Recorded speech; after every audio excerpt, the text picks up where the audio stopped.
Feasts in Rome were so long that people slept between courses. The Roman upper classes indulged in hours-long feasts. It served to broadcast their wealth and status. Lagane was one of the most popular Roman foods. It was short pasta usually served with chickpeas. It was also used to make a honey cake with ricotta cheese. The Romans used garum in all dishes.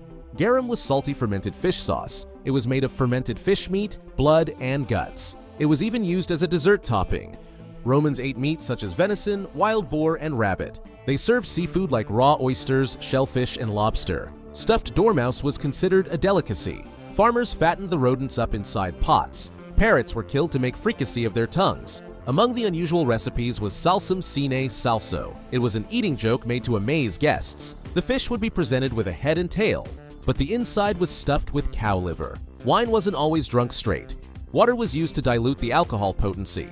It allowed revelers to drink more. Seawater was added into wine barrels. It preserved the wine coming from far away. Tar was a common substance mixed with the wine.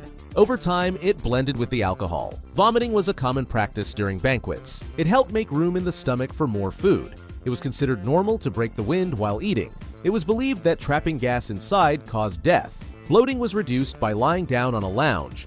The horizontal position was believed to aid digestion. The Romans actually ate lying on their bellies, so their body weight was evenly spread out.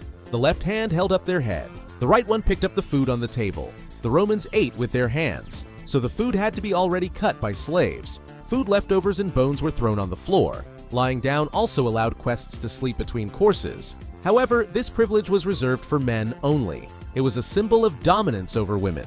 Initially, women ate at another table. Later, they got the right to sit with their husbands. The Romans were very superstitious. Anything that fell from the table belonged to the dead. It was not to be retrieved. Otherwise, the dead would come to seek vengeance. Spilling salt was a bad omen. Bread had to be solely touched with the hands. Eggshells and mollusks had to be cracked. If a rooster sang at an unusual hour, it was killed. Servants had to cook and serve it immediately.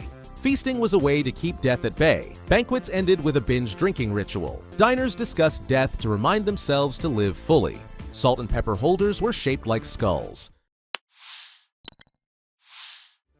The Romans invented beloved dead ones for the meal. Sculptures representing the dead sat at the table. They were also served platefuls of food.